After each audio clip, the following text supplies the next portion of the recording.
Hey everyone, it's Rachel, and it's been a long while, but I have another T-Hawks 2 cents for you. Today it's just a tip about how to make things when you get yourself into like a place where maybe something's a little more complicated, or you're not used to doing something, or a customer brings you an idea and you have to figure out a way to bring it to life. I was just recently commissioned to do a boutonniere flower out of silver, and so I made some prototypes out of paper, and then I was going to show you what I did out of metals so that you can kind of see how a process might work for you to be able to save yourself some time and energy and some money if you're working in silver, to get all the kinks out before you move on to like the actual piece. So a client of mine wanted to do a metal boutonniere for her wedding, but she wanted to do a calla lily, and I hadn't done one of these before. I used to make a lot of flowers when I very first started doing jewelry, but I don't really fold form as much as I used to anymore. And so I kind of had to go through some troubleshooting. This was my first prototype of how to go about just making the simple shape of a calla lily. I had to hammer this piece out flat multiple times to figure out the order in which I needed to hammer it. So you see all these little dents and scrapes.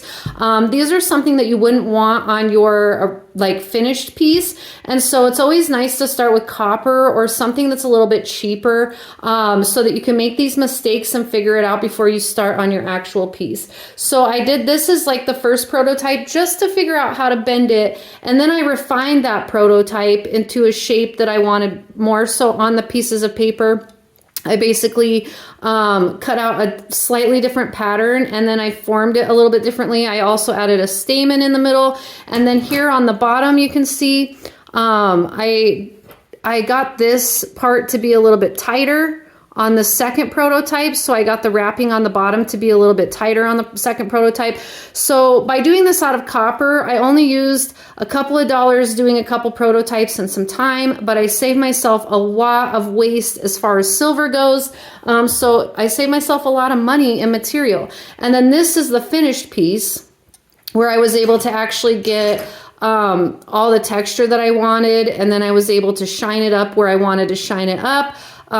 This one I put the pin back on and was able to troubleshoot how to do the pin back with the wrapping on the bottom. So as you can see, if you start with something, I need more hands, but if you start with something a little bit more rough, it allows you to get the basics down, and then you can refine it a little bit and get something that's more like the shape that you're looking for. And then you're actually able to make a really nice finished piece. Like if you look at these here, I got a little bit better every single time.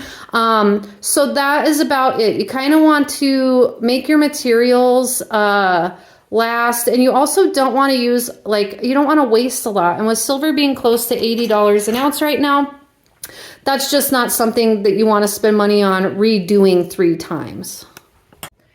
In the grand scheme of things, we are jewelers and artists, yes, but we're also business people. And so it's really important to make sure that you're not wasting materials, but you also want to give your client the best possible thing that you can give them, especially for something like a wedding. It's a super important day. So if you're ever having a hard time figuring out how to do a project, my best advice would be to make a couple of prototypes.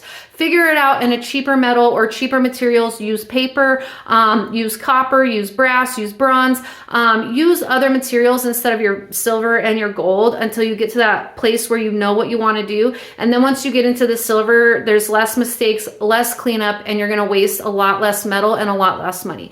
So I hope that you guys all found this helpful. And I'm going to try to come on next week or the week after and do a tutorial on papillions. And so if you are looking for a way to solder where your little solder snippets aren't bouncing around, I'm hoping to do a tutorial on that very soon.